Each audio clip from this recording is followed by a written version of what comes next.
ساعدني ساعدني يا وجيه. يا روح قلبي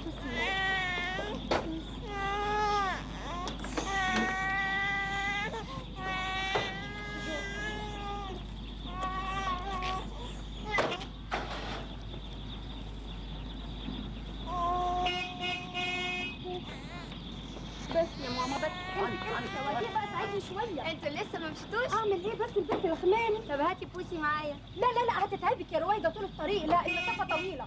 يلا باي. يلا. طب استني خدي شنطتها. باي، اشوفكم في الريست. استني رويده الشنطه. معقوله؟ ازاي تسمحي لاختك تاخد بنتي من غير اذني؟ ما انت شايف متعلقه بالبنت قد ايه. ده انا حتى ما لحقتش اديها شنطتها. يوه هتعملي ايه؟ طبعا هسوق عشان الحق اوديها. تسوقي ازاي؟ ده انا مجنونه اسمحي تسوقي. الله. لف اركبي الناحيه الثانيه. حاضر.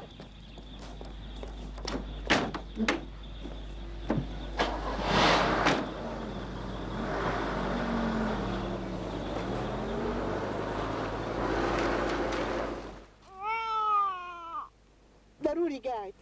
بس يا حبيبتي بس هات شنطتها، هاتي ونعملها الرضع. شنطة؟ ما جبتهاش يا عمته. نعم؟ ما جبتهاش يعني ايه؟ ما خدتش بالي انها ممكن تحتاج رضعة واحنا في السكة، وكمان حضرتك وبابا استعجلتوني. هتتناقشوا وتسيبوا البنت بتعيط؟ اقف اقف يا عثمان. اتصرفي يا تفيدة. هتصرف اعمل ايه بس دلوقتي؟ حد يجيب طفلة صغيرة زي دي من غير ما يجيب شنطتها معاها؟ هجيب لبن منين؟ متأسفة يا عمته، ما كنتش أعرف إنها هتعوز تاكل، وخفت لحسن تسبقوني وتمشوا، وأنا بخاف من سواقة رانيا. تقومي تعملي كده؟ هو اللي يحب بني آدم يا حبيبتي يسعده ولا يشقيه معاه ويعذبه؟ يا ساتر. معلش يا بوسي، معلش يا حبيبتي، مامي دلوقتي تيجي. انت طالبة جماعية، اللي تاخده الشهامة في لحظة ويعمل عمل من غير ما يعمل حساب لنتائجه يبقى ايه؟ كلمي.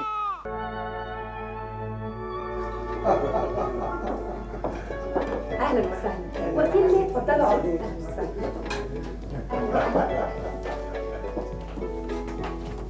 اتفضلي يا ست الكل. هو ده وقته. رويدة اتأخرت كده ليه؟ ونعرف منين بس يا عمته؟ يا رانيا انت كمان.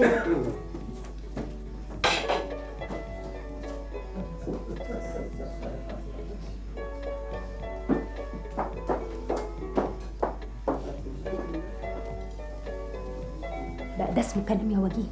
بقى ده جزات بابا انه عمل لك حفله بمناسبه حصولك على الماجستير، وانت تسيبه كده قاعد مع ضيوف وتيجي تقعد لوحدك؟ يعني لو كان ابوك عامل الحفله دي من 3 سنين، من يوم ما قدمت على الماجستير، مش كان وفر عليها 4 سنين؟ يعني ايه؟ مش فاهمه. ما كانتش رساله اترفضت 3 مرات؟ تستهبلي يا اختي؟ ما انتش عارفه يعني؟ لا بجد مش فاهمه، قول لي تقصد ايه؟ بص شوفوا مين المعازيم. مش هم دول دكاتره الجراحه زمايل ابوكي؟ هم دول اللي اتعطفوا عليا وادوني الماجستير بعد 3 محاولات، و4 سنين هم عمر بوسي دي. انت عمرك ما هتفهم بابا ابدا يا وجيه. بقى عايزه يعمل لك حفله قبل ما يوافقوا لك على الرساله بتاعتك. يعني ايه؟ يعني بيقدم لهم رشوه؟ يا سلام، اشمعنى والدك يعني؟ ما الدنيا كلها ماشيه كده.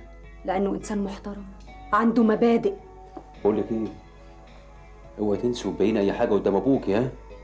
تعرف انا ايه اللي مخليني صبر عليك دلوقتي؟ بوسي بنتي وبس. بقول لك ايه، اسمعي، روحي هناك اعملي نفسك بتدوري عليا، سالي عليا هناك، نادي عليا وانا حاجه على طول. حاضر. بقول لك ايه، روحي يلا. ايه يا ولاد؟ بتتوشوشوا على ايه؟ وبعدين بوسي راحت فين؟ كان قاعده جنبي باكلها دلوقتي. بوسي بنتي بوسي. يعني هتكون راحت فين يعني؟ احنا اتأخرنا قوي، خايفة بوسي تكون روحت معاهم والحفلة خلصت. أنا ما أخرتكيش. عنك استهانه. لا متشكرة. مش دي بوسي يا عم أجري؟ الله، واحده لوحدها كده ليه؟ هي فين؟ أهي. ماي دودو ماي دودو ماي دودو ماي دودو. حبيبي يا بوسبوس حبيبي. عارفة أنا اتأخرت عليكي ليه؟ مش هقولك. مش قلنا الأول ما نقولش مامي دودو عشان مامي رانيا ما تزعلش مننا؟ كنت بجيب لك البوبي ده والهدايا الحلوة كتير دي. شفتي بقى بابا ياخد الماجستير وانتي يجيلك الهدايا. بوسي البنت راحت فين؟ بوسي الناحية دي. فين يا ماما؟ كده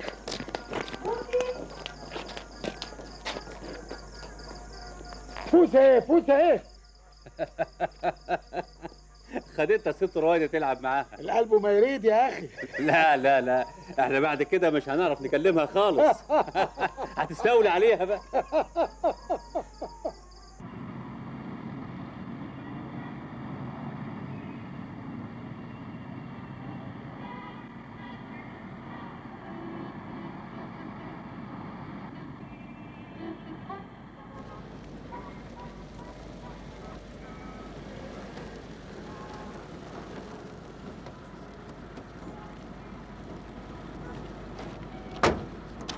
بابي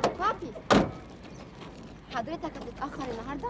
عندي مواعيد كتير بعد المحاضرات. طب يعني مش هتيجي على الغدا ولا ايه؟ لا ما تستنيش.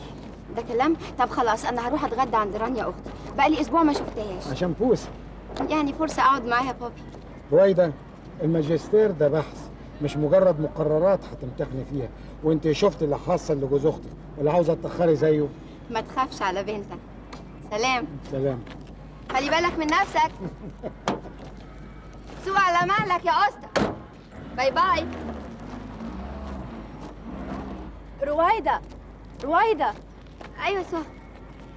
على مهلك، الاستاذ هاني بدران لسه ما جاش. انا مش فاهمه انت ليه عايزه تثبتي لي ان في بيني وبين المعيد ده اي حاجه. طب اديني دليل واحد يقول ان انا مهتمه بيه. لهفتك على ميعاد، مع انه مجرد معيد بيشرف على تفاصيل صغيره في رسالتك. نفس الاهتمام ده ما بيحصلش مع الدكتوره عليا، مع انها هي اللي مشرفه على الرساله، وهي اللي في ايدها توافق لك، وهي اللي في ايدها. سهى، احنا اصحاب وزمايل من ايام اعدادي. انا ما احبش ابدا اني الفت نظر اي حد ليا، والا كان زماني اتجوزت من زمان، وانت عارفه. هنشوف. طب يلا. الاندفاع كسلوك إنساني قد يصيب وقد يخيب، وفي الحالين لا يصلح كمعيار للبطولة. ثم أنا عاوز أفهم، جبت المعنى العجيب ده منين؟ إزاي البطل يبقى إنسان مندفع؟ مين البطل في الحرب؟ مش هو اللي بيندفع للقتال بشجاعة من غير ما يفكر لا في الموت ولا حتى في الإصابة؟ يعني بيضحي بحياته من غير تفكير، لأنه إذا فكر في الموت أو في الإصابة هيخاف، والخوف ما يعملش بطل. هو تجنب التفكير في الموت أثناء الفعل اندفاع؟ وهو تجنب التفكير في حد ذاته يبقى أي حاجة غير الاندفاع؟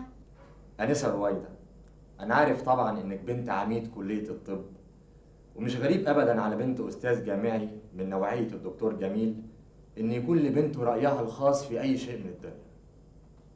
ده من حقك ومن حقكم كلكم.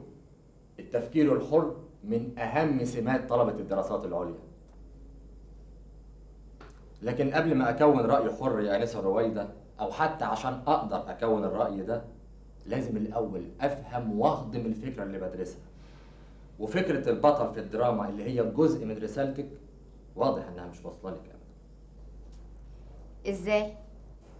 هسألك سؤال. اتفضل. في رأيك إن السيد محمد كريم حاكم اسكندرية أيام الحملة الفرنسية كان بطل ولا لأ؟ مش اللي قاوم الفرنسيين ولما خيروه بين دفع الفدية أو الإعدام رفض يدفع الفدية وأعدم فعلا؟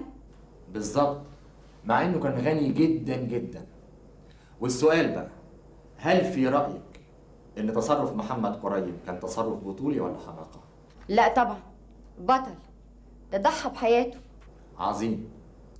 طيب تفتكري إنه أخذ القرار ده في لحظة اندفاع ولا بعد تفكير وحساب؟ لو كان فكر كتير كان اتردد، وطبيعي كان اختار إنه هو يدفع الفدية على أمل إنه يعيش ويقاوم الفرنسيين بعد كده.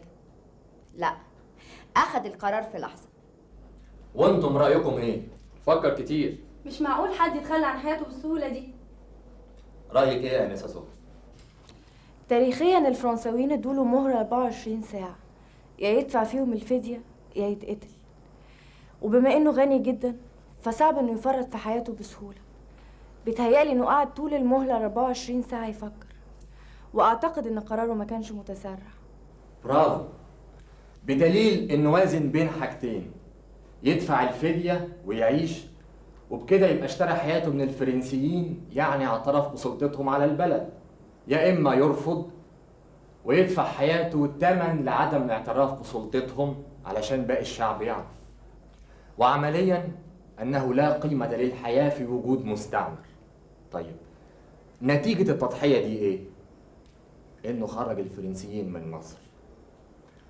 وده يا آنسة العنصر الإيجابي في فكرة البطولة، إن التضحية تفيد الآخرين.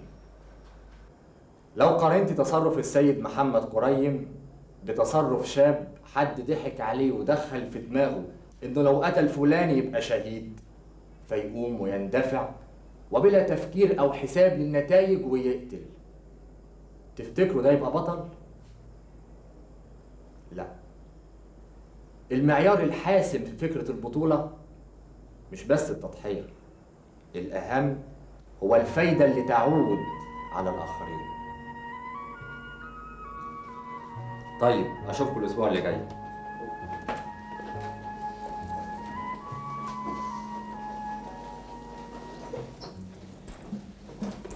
انا مش عارف الجدع اللي اسمه هاني ده واخد في نفسه مقلب كده ليه؟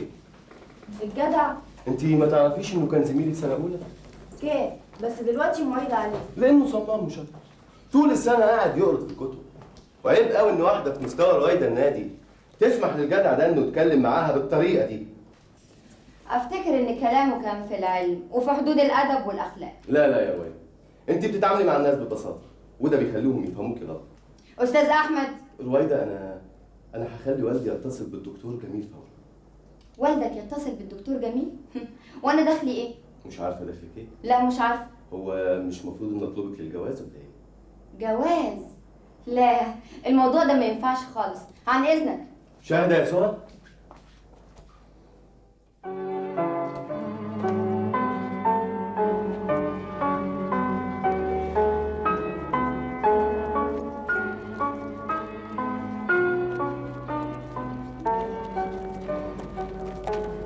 أنا نازل مصر الجديدة، حد في طريقي؟ لا احنا رايحين طريق تاني خالص. طيب أنا آسف جدا.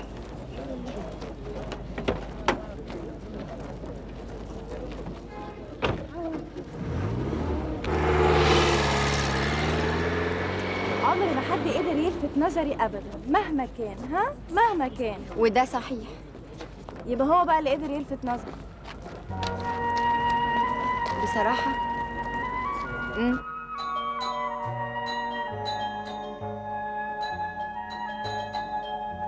ايوه بوسي، بوس بوسي، حبيب دودو وحشتيني خالص حبيبتي. بتلعبي كويس؟ دخليها جوه تلبس عشان تاخد برد. اهلا، ازيك يا ابي؟ انا اسفه، اصل لما اشوف بوسي بنسى كل الناس اللي حواليا. ايوه مفهوم. اتدليها. رانيا فين يا ابي؟ تحت بتركن العربيه وطالعه. يا ترى هلاقي حاجه عندكم اكلها؟ باقي اكل كتير من عزومه امبارح.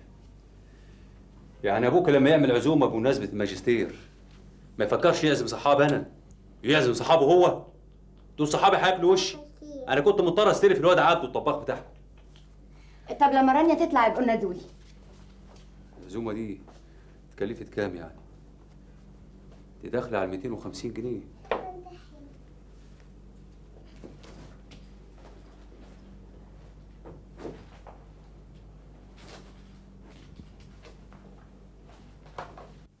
يلا يا بوس. خليش ناس. عشان خاطر دودو. يلا يا بوس تعالي اقعدي هنا جنبي يا حبيبتي عشان رويده تعرف تاكل. كل بقى عشان اقوم من جنبك. بتقولي ايه يا حبيبتي؟ لا دي مش معانا خالص. يعني وقعتي؟ بدأت اعجب بيه. بجد المره دي؟ تهيألي. مين بقى تعيس الحظ ده؟ معيد وناقد مسرحي وبيحضر رسالة الدكتوراه عن فكرة البطل التراجيدي. بعتتني ليه الدكتورة عليه علشان يساعدني في جزء من الرسالة بتاعتي. أساعدك؟ لا خليكي في اللي انت فيه. خلي بالك ده طقم صيني بجد. يعني ما سألتنيش عن اسمه، شكله، شخصيته، قد ايه زملاتي معجبين بيه. لا ما انت جاوبتي على كل حاجه وخلاص. انا بس اللي محيرني ازاي الاعجاب يجي فجاه كده. مش ده اللي حصل لك انت وابي وجيه؟ اختك دارسه كل حاجه، كل حاجه هنا بالتقسيط المريح. لعلمك ده قعدت 5 سنين وسنه امتياز في كليه الطب تدرس فيا وفي اخلاقي. وحضرتك يا ابي؟ انا ده انا غلبان، انا اتدهولت من اول يوم. وساعاتك يا فندم؟ انا كنت مشغوله بمذاكرتي ومستقبلي، ما كنتش طبعا يعني ما حسيتيش بيه؟ طب وليه الاحراج ده بقى؟ ولا احراج ولا حاجه. انا اقول لك الفرق بين شخصيتك وشخصيه اختك. اختك ما تعملش حاجه ولا تقدم فيها اي خطوه الا بعد تفكير طويل وممل. ويا ريته جاب نتيجه. الله، الحذر ما يمنعش القدر. قصدك ايه بقى؟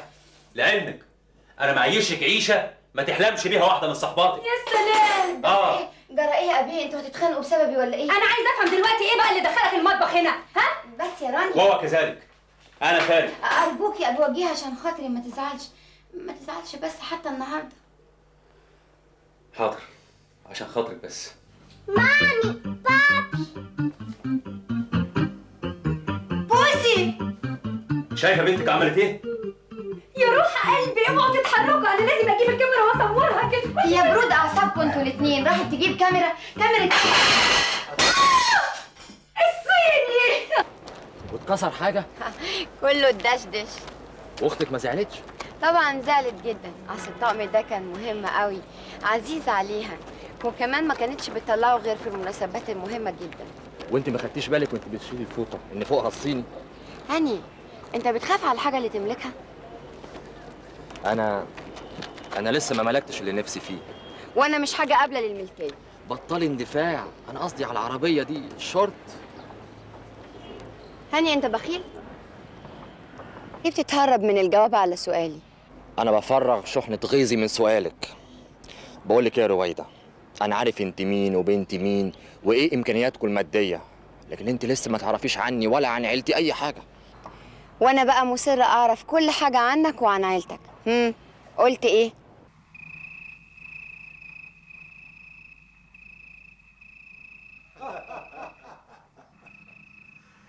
احنا اصلنا من الريف، محافظة الشرقية، وانا موظف في التموين وبشتغل بما يرضي الله.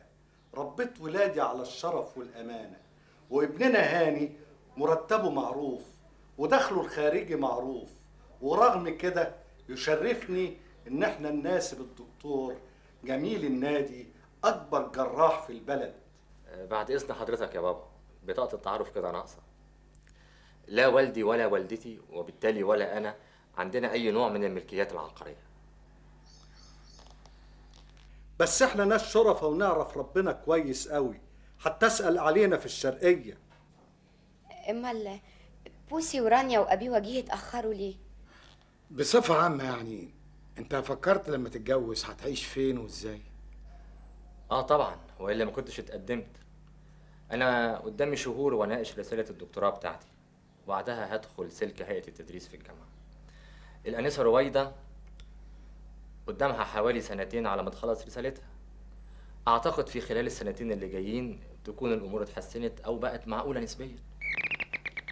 عن اذنكم.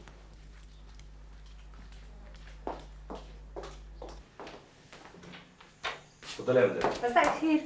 رانيا اتاخرتوا كده ليه؟ ابدا ولا اتاخرنا ولا حاجه، يا دوب. ما فين بوسي؟ مع وجيه بيركن العربيه وهيجيبها ويجي حالا. ها ايه الاخبار؟ ايه ده؟ مالك مرتبكه كده ليه؟ خايفه لحضرتك ما توافقش يا بابا. الدرجة دي؟ انت متأكدة من مشاعرك ناحيته؟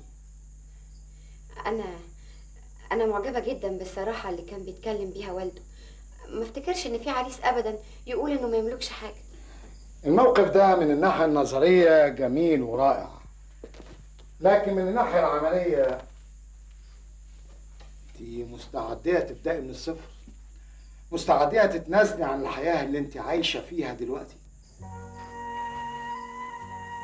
حكايات قبل النوم اللي ماما الله يرحمها كانت بتحكيها لي عن بيتنا وعن الدكتور جميل النادي، وانه ما كانش معاه ولا مليم لما اتجوزها، ووقفوا جنب بعض وقدروا يوصلونا للي احنا فيه دلوقتي.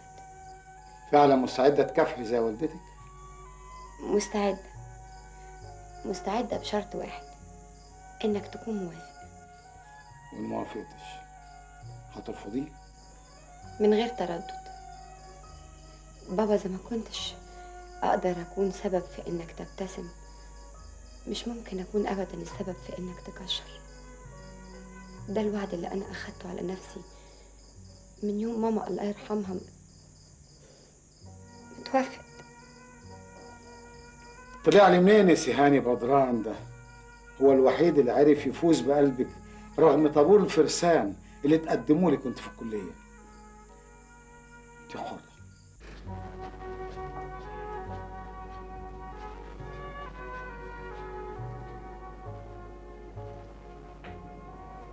سرحان في ايه؟ ها؟ هي بوسي نامت؟ من زمان. جاي تفتكر بوسي دلوقتي؟ على فكرة ده ملهوش غير معنى واحد، إن دكتور وجيه مش معانا خالص. من نظرتك دي فهمت كمان بتفكر في ايه. اتحداك لو تعرفي. طب تسمح لي اقول؟ اتفضلي. انا كده حظي كده على قده. انا عارف ليه ما اتولدتش من اب غني زي الدكتور جميل، عايش في فيلا، عندي سفرجيه، خدامين، عندي عربيه كبيره، رصيد في البنك. اهم حاجه بقى هي رصيد في البنك دي.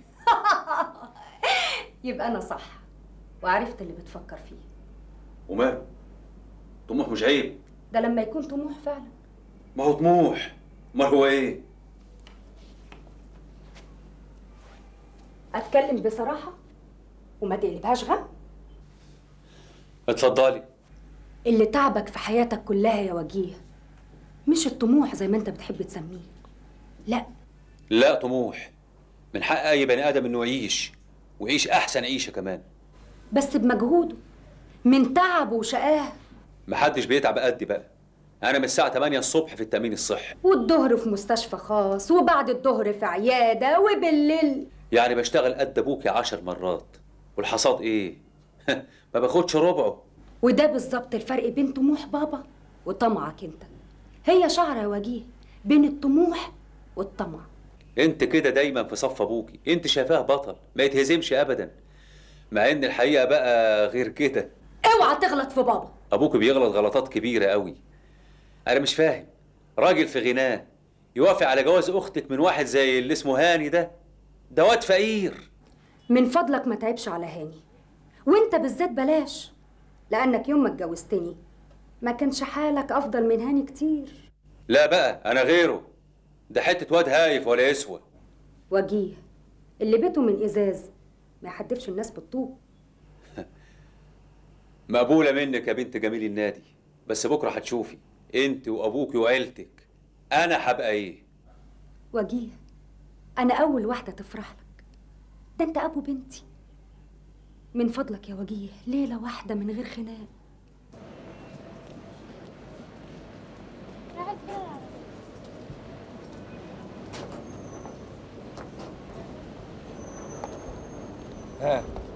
الكروت عجبتك؟ حلوين مش بطالين. طيب قبل ما نوزع كروت الدعاوي هسألك سؤال. انت مش حاسه انك اتسرعتي؟ هاني اللي انت كل شويه تسالني السؤال ده. خايف من اندفاعك، من رغبتك في البطوله مهما كانت التضحيه. طب اتفضل يلا اركب خلصنا.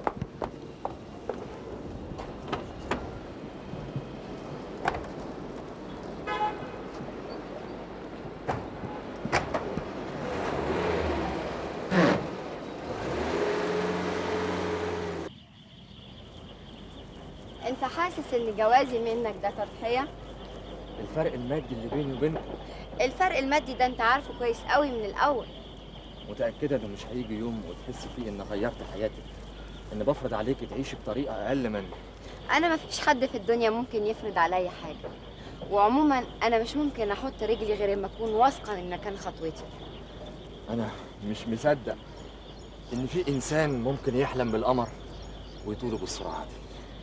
كلامك لطيف قوي، بس في خطوره شديده عليك لو انا صدقتك.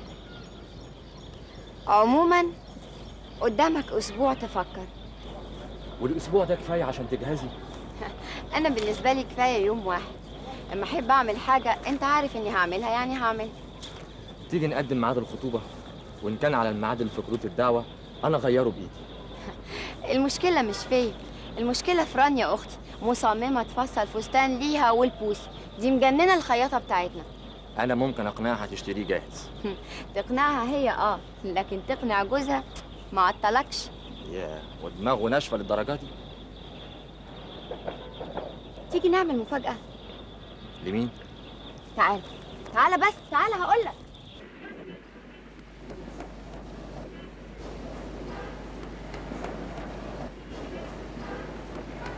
بصي مامي دودو مامي دودو حبيبي. مامي دودو مش قلنا بلاش مامي دودو دي عشان مامي رانيا ما تزعلش. من فضل حضرتك تيجي معايا الإدارة عشان تستلم البنت. طب ما انا دايما باخد البنت من غير ما اطلع الاداره. والله دي تعليمات الست المديرة وانا مشرفة جديدة. مش شايفه البنت متعلقه بيا ازاي؟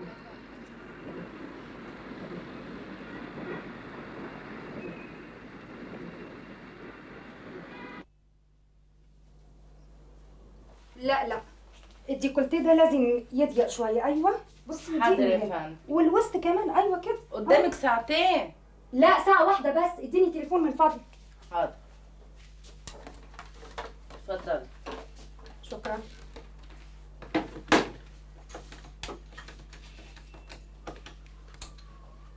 الو ايوه الحضانه. انا مامة بوسي وجيه. ايوه حرم الدكتور وجيه. من فضلك والله ممكن تخلي المشرفه مع بوسي لحد ما اجيلها ساعه واحده بس. لا ولا اقولك انا هبعت السياره بتاعت بابي ياخدها. ايوه نعم اللي بتكلمك رانيا جميل النادي حرم الدكتور وجيه. ايوه ام بوسي. الله امال مين اللي خدها بس؟ بوسي.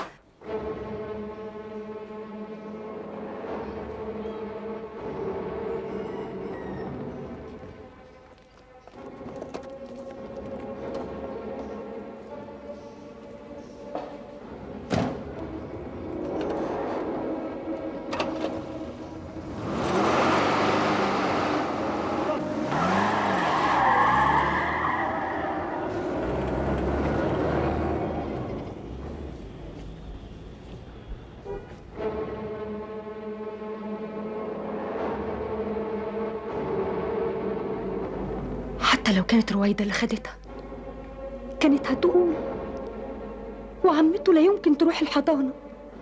تبقى مين بس؟ يا حبيبتي يا بوسي، يا حبيبتي يا بنتي. بوسي بوسي حبيبي. رويدة لازم نرجع بوسي، اتأخرنا. شايف بوسي مبسوطة قد ايه؟ مش قادر اتصور ايه اللي ممكن يحصل لو مامتها راحت الحضانة وقالوا لها دي مامتها خدتها. ولا حاجة، هتعرف على طول ان انا. على العموم انا معايا نمرة الخياطة، هطلبها واقول لها. بوسي بوسي بوسي خالته عايزة بوسة كبيرة. بوسي يلا تعالى حبيبي، تعالى تعالى تعالى تعالى.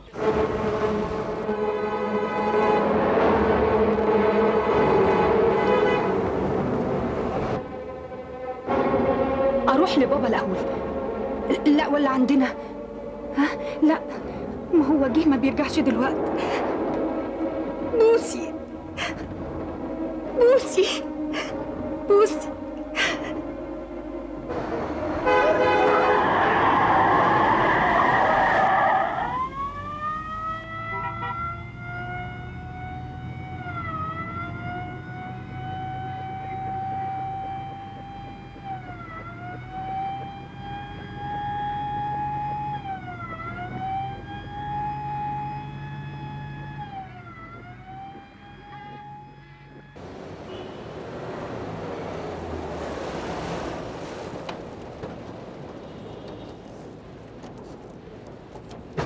انا السبب يا هاني، انا السبب.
انزل يلا. بقول لك مش هتنزل. انا لازم اعرف حكايه البنت دي ايه. البنت دي بنت مين؟ جرى يا اسطى وانت مالك؟ دي بنتي. مش بنتك. اثبت لي ايه بنتك؟ انت جنيت ولا ايه؟ جنيت. طب تعالى نروح على الاسم. هي حصلت. يا عم ادري. يا عم ادري. ايوه ايه؟ معلش يا حبيبتي. تعالى شوف سوا ده. انا بصراحه شاكك في الراجل دوت. البنت ده سرقها. انت يا راجل انت تصيص مخك. ده دكتور وجيه بيه ودي بنته. بنته؟ ده طول السكه عمال يضرب فيها وهي عماله تقول ماما ماما. ده وبعدين معاك يعني. ده انت سخيف قوي يا اخي. اوعى تسيب البنت. معلش يا حبيبتي. معلش يا ابني. اصل لا مؤاخذه امها ماتت من شهرين والبيت الدكتور مش عارف يتصرف. يلا يلا يلا استاذن للبيت الدكتور. انا مش عايز عذر من حد. معلش يا دكتور. اصل بصراحه عياطها خلى الفار يلعب في عبي. معلش معلش يا دكتور سامحه بقى. يلا اتفضل يلا اتفضل. طب والحساب؟ معلش معايا انا. تعال تعال يلا يلا اتصرف انت. لازم اعترف اني فشلت في السيطره على بوسي. اهدى يا ابني بس اهدى.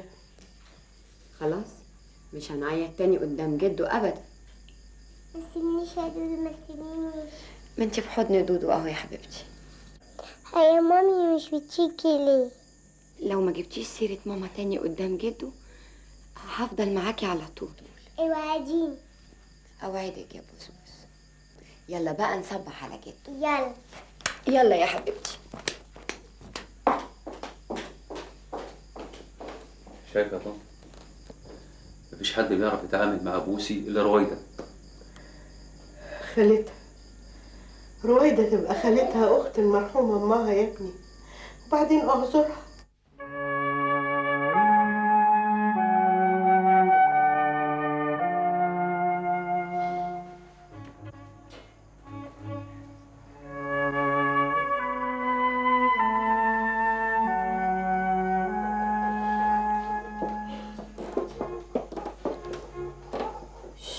يلا نخرج يا بوسي، يظهر جده لسه نايم.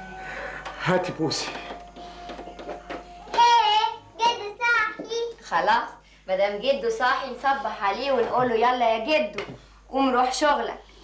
يلا يا جدو قوم روح شغل يا جدو. كسلان، ماما مش بتحب الكسلانين. دودو يلا نروح عند ماما ونسيب بابي هنا. لا احنا هنستنى مع جده. وانت ما بتكمليش شغلك في الرساله ليه؟ الدكتوره عليا بتشتكي منك وبتقول انك انت ما تقدمتيش خطوه في البحث لغايه دلوقتي. انا مش مهم يا بابا، حضرتك عميد الكليه ومهم جدا انك تروح كل يوم، الطلبه محتاجين لك. يلا يلا يا بوسي قولي له يقوم يحلق دقنه عشان ينزل يروح شغله. يلا بوسي. انت يا جدو بتعرف تعيط زينا؟ ومين ما يعرفش يعيط يا بنتي؟ ده اول اعلان لنا في الدنيا هو الدموع. يعني ايه يا جدو؟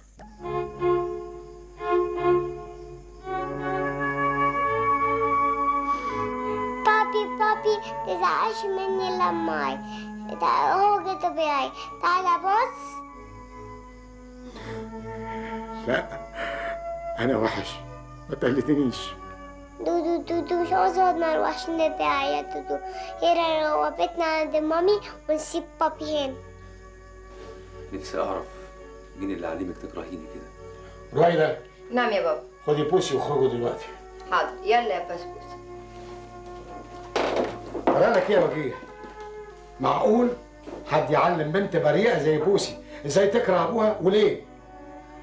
اعذرنا يا دكتور جميل، معلش ما بقتش قادر اسيطر على بنتي. بيتهيألي انها بتكرهني، مع ان الاحساس ده ما كانش موجود عندي لما كانت راني عايشه. دلوقتي بس قايم تعرف قيمه بنتي بعد ما فات الاوان.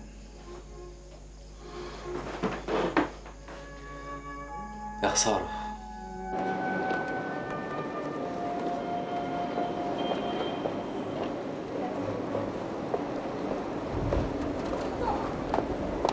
أخيرا نقدر نقول مبروك، انطبعت الرسالة. البطل التراجيدي بين الدراما والتاريخ. مظبوط. ها امتى هتطبعها وتوزعها على الأساتذة؟ لازم اراجعها الاول كلمه كلمه وحرف حرف وبعدين تتوزع. خلاص انا راجعها لك. بس ده مجهود مش سهل، رسالة 650 صفحة، ده غير المقدمة وقائمة المراجع. مفيش مشكلة، وصلني البيت اوام ونبدأ اراجعها. طب مش تاخدي المراجع عشان تكتبي ارقام الصفحات في القائمة؟ اتفقنا، يلا يا هاني ما تضيعش وقتنا. يلا.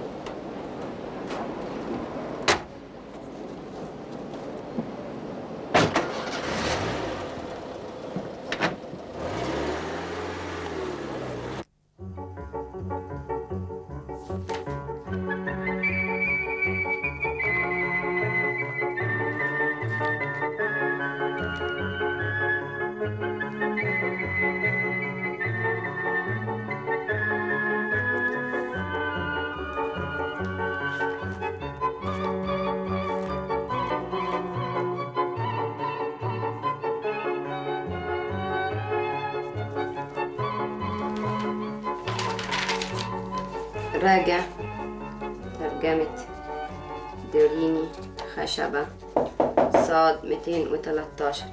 ادخل.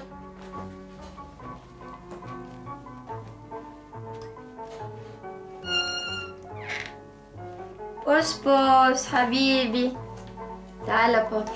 اوه عاوز تقعد مع مامي دودو؟ مامي دودو كمان عايزاك جنبها، بس نسكت عشان مامي بتعمل شغل. ها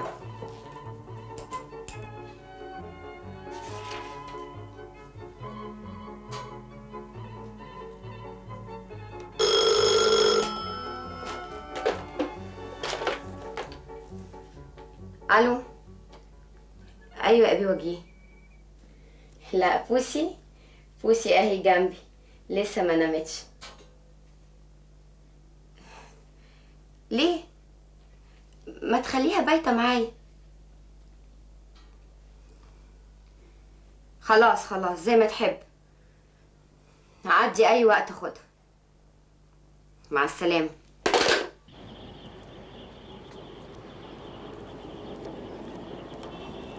اهلا وسهلا يا هاني بيه، اهلا وسهلا. ازيك يا عم ادري؟ الحمد لله بالسلامه. ازيك يا ابني؟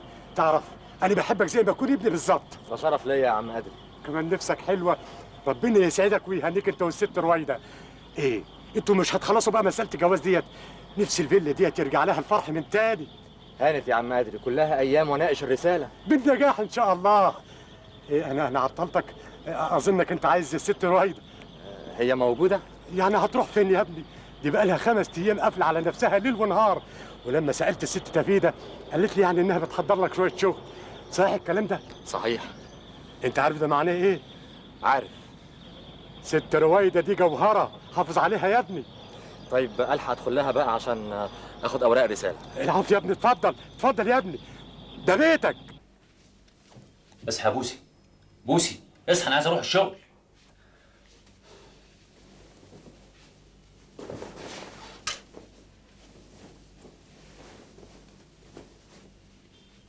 يلا يا حبيبتي اصحى، انا مستعجل عايز اروح الشغل. اصحى يا بوسي. اعمل ايه بس يا ربي؟ ما كانت عندي خالتها وكنا مرتاحين.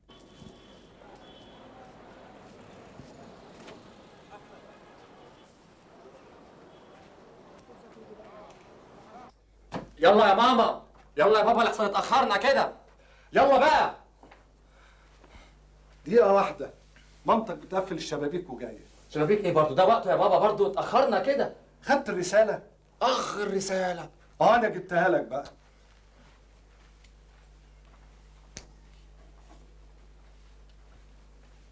ادي الرسالة وادي المراجع. مش عارف لو كنت نسيتها كنت ممكن اعمل ايه. خليهم معايا. ربنا يخليك ليا يا بابا. يلا يا ماما بقى لحسن اتاخرنا كده. ايه رأيك يا عمته؟ اللونين دول ماشيين مع بعض. حلو قوي يا حبيبتي. افتكرت رانيا كانت دايما تاخد رأي حضرتك في كل هدومها وفساتينها. الله يرحمها، الله يرحمها. عمته، تفتكري هيجي اليوم اللي ربنا يسامحني فيه وانا انسى اني كنت السبب؟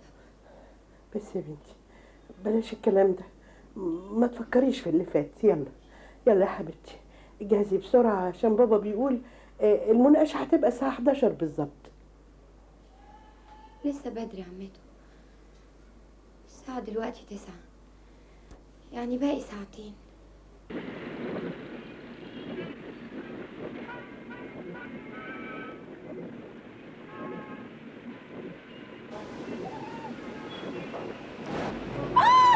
هم جابوها المستشفى وبعدين اتصلوا بيا. كانوا خايفين قوي، بس المسألة ما كانتش مستاهلة الدربكة دي كلها. قلت نعمل شوية تحاليل عشان نطمن أكتر. اسمعي يا رويدة، معلش تعالي ساعتين لحد التحليل ما تخلص وبعدين نرجعوا كلكم مع بعض. لا النهارده بالذات أنا ماناش فاضي.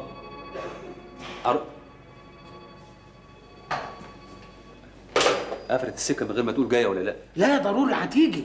معقول الست رويدة هتعرف ان بوسي في المستشفى ولا تجيش؟ طب اسمع. نعم. أنا هطلع دلوقتي على التأمين الصحي. ولو ما جاتش الست رويدة اتصل بيا وأنا هتصرف. حاضر.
وبناء عليه قررنا قبول البحث المقدم من الطالب هاني أحمد بدران ومنحه درجة الدكتوراه بتقدير جيد جدا.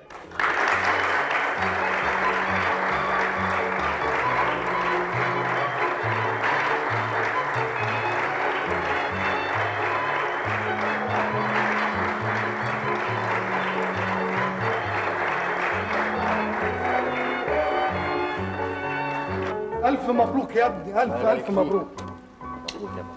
ألف مبروك. مبروك يا دكتور. ألف مبروك يا ابني. ألف مبروك. مبروك يا دكتور، ألف مبروك. مبروك يا دكتور. الله، امال فين الانسه رويدة علشان نبارك لها على خطيبها المتفوق؟ ايه ده؟ رويدة ما جاتش؟ ادخل.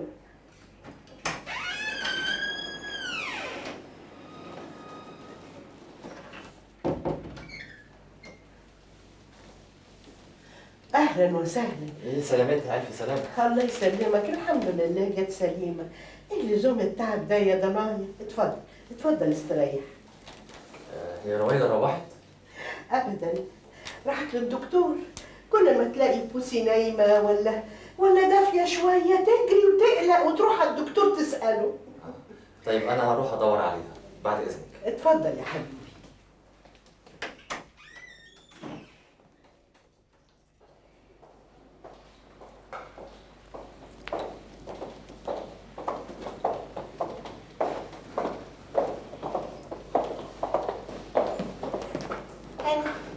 ألف مبروك يا هاني.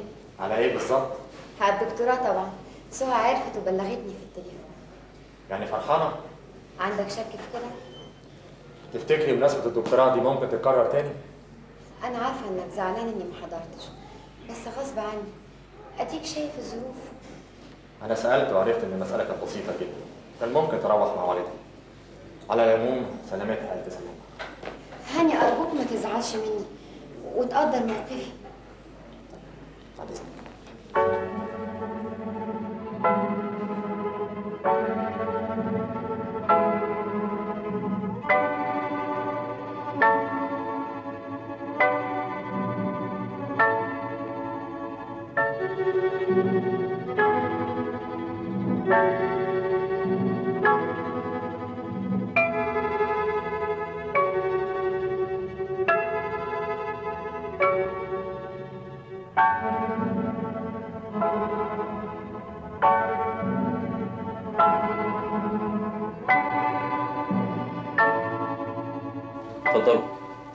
بس مجيكم مع بعض ضروري له سبب.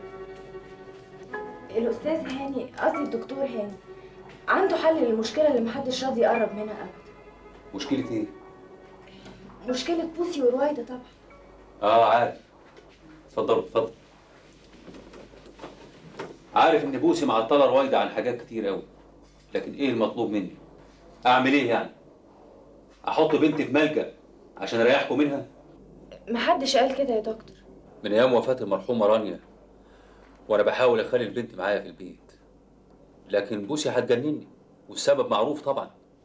عشان كده بضطر اوديها البيت الكبير، وانا ملاحظ ان الدكتور جميل واخته مرحبين بالتصرف ده. لكن لو تصرفي ده غلط قولوا لي، انا مستعد احبس البنت في شقه واقعدها مع اي داده بالمبلغ اللي تطلبه.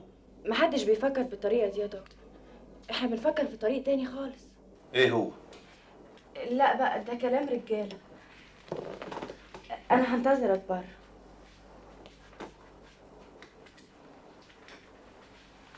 انا حاسس بالتشتت اللي انت عايشه ما بين بيتك والبيت الكبير. حاسس ايوه والحل انك تكسب بوسي تعود جديد. ممكن يبقى صعب في البدايه زي الجراحه، لكن بمرور الزمن هي هتتعود عليه وانت كمان هتتعود. وايه بقى التعود الجديد اللي بتنصحني بيه حضرتك؟ تتجوز، لان في ظروفك دي طبيعي انك تتجوز واحده تانية تعيش مع بنتك وهي صغيره، وبالتدريج هتتعود عليها وبكده تتحل المشكله. انا عارف ومتاكد مين اللي بعتك بالنصيحه الغاليه دي. ارجوك ما تسئش الظن بحد، الراي ده رايي انا لوحدي، لانه مش ممكن يكون راي الدكتور جميل ولا حتى رويده. ليك حق تقول اللي انت عايزه، لانك ما انتش حاسس بحرقه النار اللي انا فيها. رانيا دي ما كانتش بالنسبه لي مجرد زوجه وبس، دي كانت احلى قصه في شبابي كله. وصحيح انا كنت عصبي معاها شويه، لكن ترضى انت حد يطلب منك تنسى رويده خطيبتك؟ خطيبتي؟ هو انا عارف اعيش فتره الخطوبه اصلا؟ رويده خلاص ما بقاش في حياتها غير بوسي ومشكلتها. يعني سيادتك معطل نفسك وجاييني هنا مش لوجه الله بقى، انت جاي عشان مصلحتك مع رويده، هي دي الحقيقه. كل واحد بيدور على مصلحته، وانا وبنت نروح في 60 داهيه مش مهم. اسمع، لو انت شايف ان اقتراح الجواز بتاعك ده هينقذ موقف، خلي عندك الشجاعه واعرضه في بيت الدكتور جميل وقدام رويده، ولما نشوف هتقدر ولا لا. انا اسف، حقيقي اسف.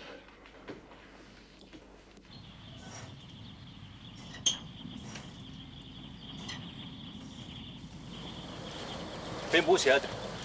مع ست رويده هناك هم.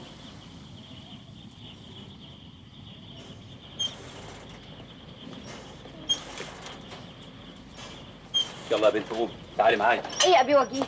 هتاخد البنت فين؟ هتعيش معايا. ولما تروح العياده هتسيبها مع مين؟ مالكيش دعوه، دي مشكلتي انا ابوها وانا مسؤول عنها وانا اللي هربيها. ومن فضلك قولي لخطيبك ارتاح بقى، خلاص المشكله اتحلت. ما تخافيش حبيبتي، مشكله ايه بس فهمني. انت يا بنت لم هدومها وهاتيها كلها هنا حالا. حاضر. انا عايزه اعرف هتاخد البنت فين؟ هربيها. لا ما انتش واخدها. سيب البنت. سيب انت البنت. سيب البنت هنا. يا سلام يا ابي وجيه، البنت ما تستحملش اللي انت بتعمله ده. عارفه بسنين عمري كلها فهمت قد ايه موت الست مؤلم لراجلها، مؤلم لحد العذاب، عذاب ضربة الكوع،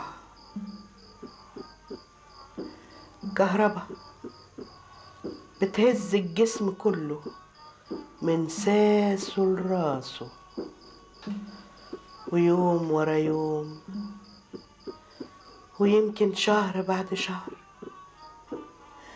بيروح الألم، بيروح على غفلة زي ما جه على غفلة، ويمكن حتى ما تقدرش تعرف راح امتى. هي دي ضربة الكوع،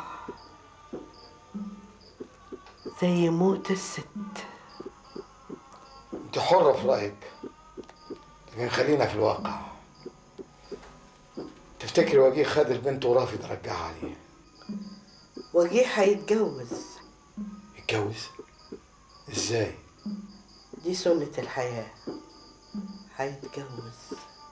مش شرط، ما انا قدامك اهو ما اتجوزتش من يوم ما انت كنت خلاص كبرت، ولادك كبروا، احنا اخوات وفاهمين الموضوع ده، لكن هو لسه صغير في عز شبابه. هاني بيقول انه صار وزعق لما جاب له سيره الجواز، وانا مصدقه لانه كان بيحبها رغم المشاكل الكتير اللي سببها لها، لكن بيحبها.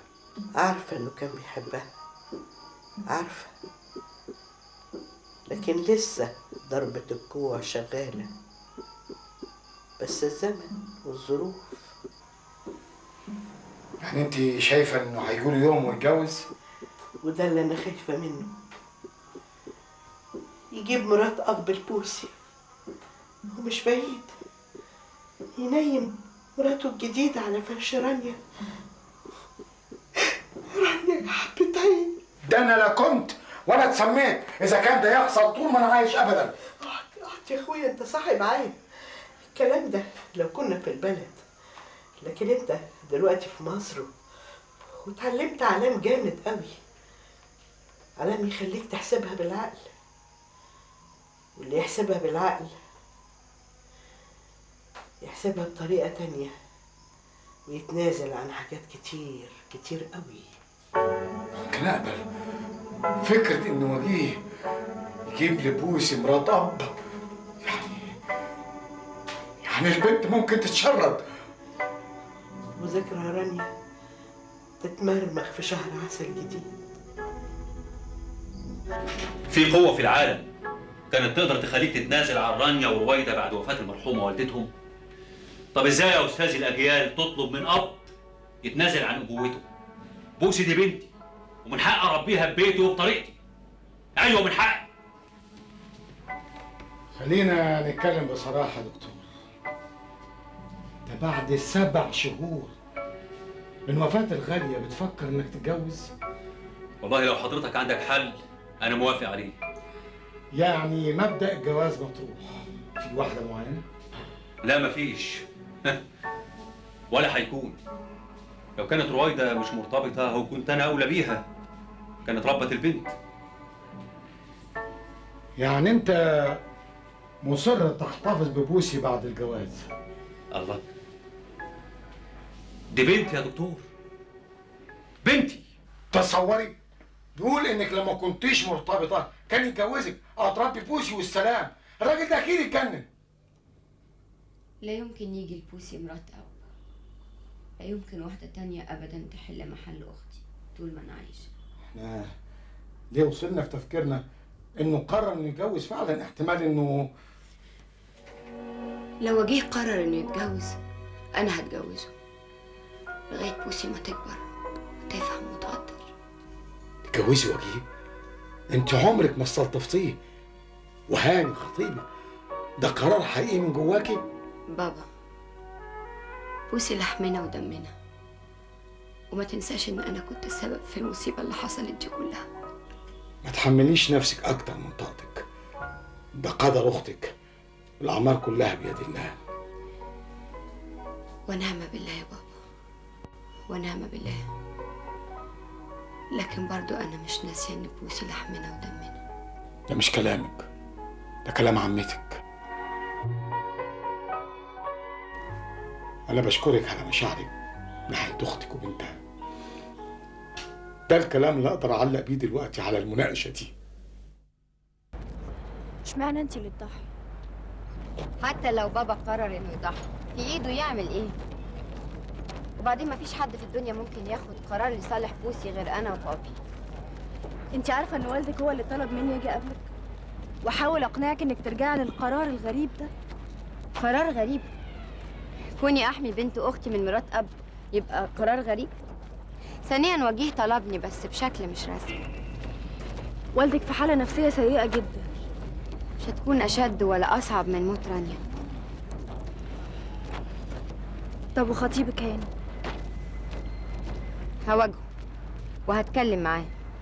انا مش بعمل حاجة غلط عشان اخاف. مش لو الدكتور وجيه طلبك رسمي للجواز الاول؟ بقول لك ايه يا عمته، انا هتكلم دغري من غير لف ولا دوران. لو عايزه مصلحه بوسي يبقى لازم اتجوز. لو هتتكلمي على الواجب والاصول يبقى لازم تخلي الدكتور جميل يوافق ان اتجوز بنته.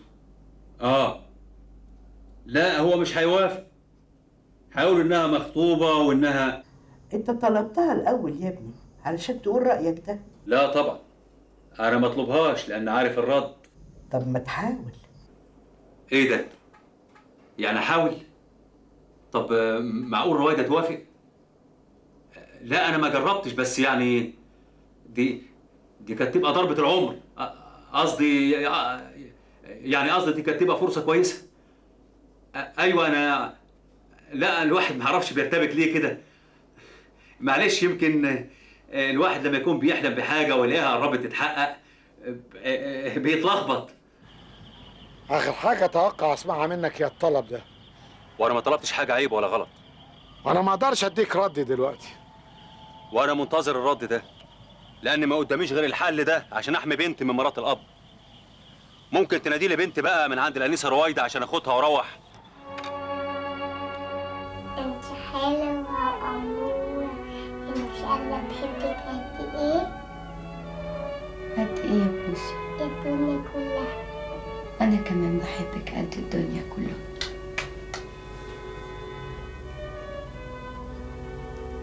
حكي بقى.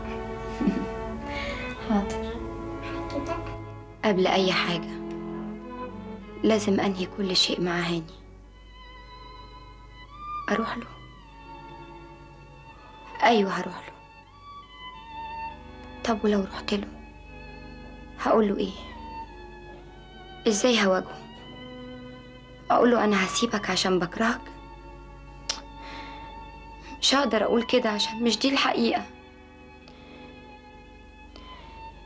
يا رب ساعدني، ساعدني يا رب.